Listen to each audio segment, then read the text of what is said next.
Olá amigos, sejam bem-vindos a mais um vídeo do meu canal. Eu sou o Lucas Knight e vamos falar sobre o João Fonseca, que está já garantido para a chave principal de Roland Garros, o primeiro Grand Slam que ele vai disputar sem precisar participar de um qualificatório, né, como ele aconteceu lá no Australian Open. Obviamente isso se deve à melhora de ranking dele. No Australian Open ainda não estava, se não me falha a memória, no top 100.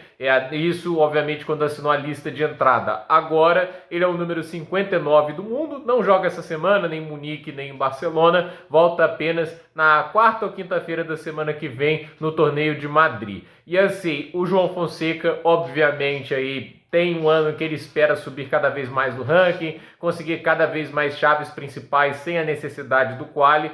E jogar Roland Garros sem precisar participar por um quali, dá a liberdade dele até jogar o ATP 500 que vem antes, né, de Roland Garros, para um cara da idade dele, que ainda está precisando de mais experiência. Não acho uma má ideia de forma alguma, até consegue chegar com mais ritmo pensando em Roland Garros, porque a gente tem que lembrar, se ele cai cedo em Roma, aí ele teria 2 semanas parado antes de Roland Garros, por isso não vejo com maus olhos ele jogar o torneio, se não me engano, de Stuttgart, que vai acontecer na semana anterior, né? Que agora teremos um ATP 500 antes, né, de Roland Garros. E assim, falando sobre isso, né, é um sintoma do crescimento dele, do ranking dele, e é legal, né, que a gente já tenha essa situação de que ele não vai precisar, a gente fica na dúvida se vai ter um brasileiro ou não na chave principal. No caso, a gente tem 2, né? Porque o Thiago Monteiro, porque ele subiu um pouco no ranking, ele também tem garantia de ir direto para a chave principal. Felipe Merigene e Thiago Wilde serão cabeças de chave no quali, e aí vão ter que jogar 3 jogos para conseguir uma vaga, a não ser que haja desistências antes, e aí eles consigam acesso à chave principal. Porém,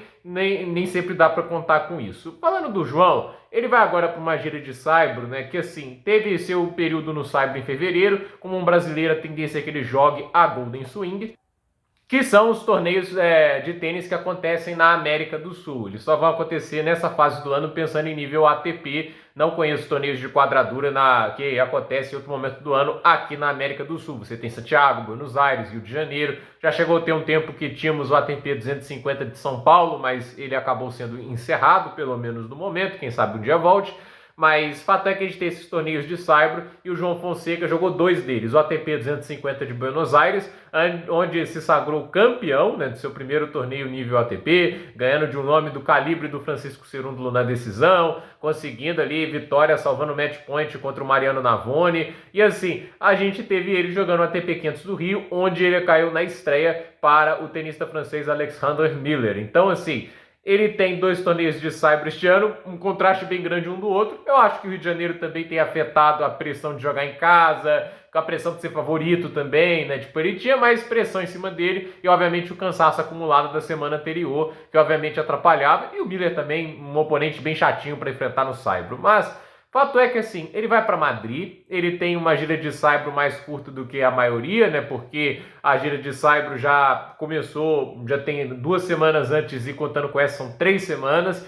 Mas é aquele negócio, chega fisicamente mais inteiro. A ideia era descansar, se recuperar fisicamente, recuperar o máximo possível e chegar com mais intensidade agora em Madrid. E assim, o objetivo principal para mim dessa gira de saibro é subir no ranking, não é ganhar títulos, porque assim, se vier, maravilha, porque os títulos que ele vai disputar, como eu disse, são um Grand Slam, 2 Masters 1000 e talvez um ATP 500. Esse é até um pouquinho mais vazio, né? Que pode ser que a gente tenha ali uma janela grande, caso ele jogue, né? E ainda tem um Challenger 175, né? Que pode ser uma possibilidade de título, mas ele só joga esse Challenger se ele não for longe de Madrid. Se ele cai nas 2 primeiras rodadas em Madrid, aí ele joga o Challenger de Estoril. Então, assim, é subir no ranking, é garantir pontos, é ter essa experiência de jogar esses torneios mais uma vez. Pelo menos Madrid ele já jogou ano passado, ele tinha sido convidado, acabou perdendo para o Cameron Norrie.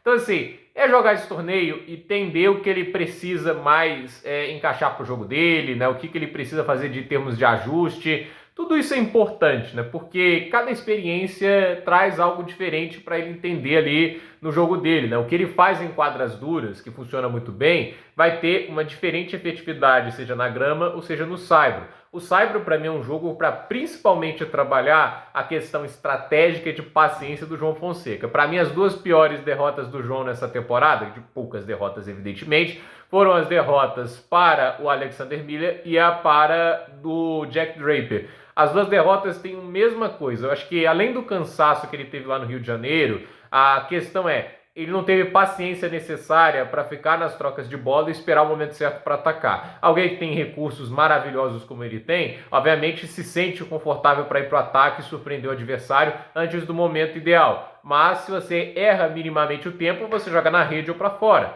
E aí muitos erros não forçados, pontos de graça para um adversário que pode acabar sendo perigoso. E o Saibro é uma superfície que vai te pedir mais do que nunca paciência. Na quadradura contra o de Minaur, ele já experienciou o que é jogar ali contra um adversário que vai exigir paciência, que vai exigir que ele jogue uma bola a mais. Isso se torna mais frequente no Saibro, né? Ele já teve essa experiência até em Buenos Aires contra o Mariano Navoni.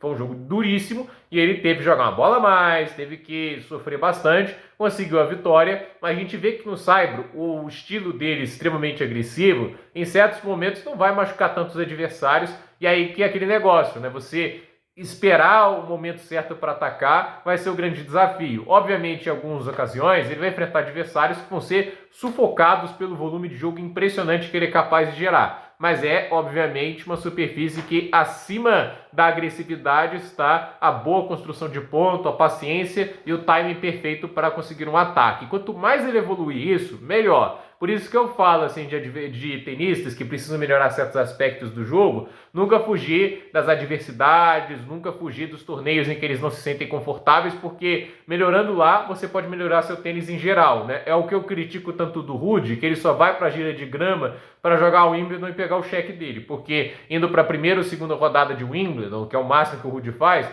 ele garante ali umas centenas de milhares de euros, que poderiam ser para outros tenistas que estariam lá para jogar com mais ambição do que ele. Ele nem parece se esforçar para melhorar na quadra de grama, e talvez o que ele melhorasse na quadra de grama melhorasse o jogo dele em geral, mas ele não faz, né? Então assim, nunca fugir das adversidades, embora o Saibro para o João Fonseca com certeza não é um terreno incomum. Jogando no Brasil, jogando na América do Sul, crescendo aqui, é a superfície que ele vai ter mais contato. Não, todos os torneios, como eu citei aqui, são no Saibro, embora eu defenda, né? TP500 do Rio podia ser quadradura, porque ia chamar muito mais protagonistas do que vem chamando como Saibro. Então, vamos ver. Estou bem curioso aí para ver como o João Fonseca vai se comportar. Roland Garros, sempre lembrando, torneio de 5 sets, intensidade muito alta, o físico conta bastante, por isso eu não espero que o João Fonseca vá lá se sagrar campeão. Mas vai que ele dá uma de Leonard Thiem, Australia Open, consegue chegar às oitavas de final, umas quartas, já seria um torneio magnífico para ele, né? Para um garoto de 18 anos, né? A gente tem que entender até onde ele pode chegar, porque fisicamente ele ainda vai ter que fortalecer. Eu acho que o Roland Garros, os grandes slams,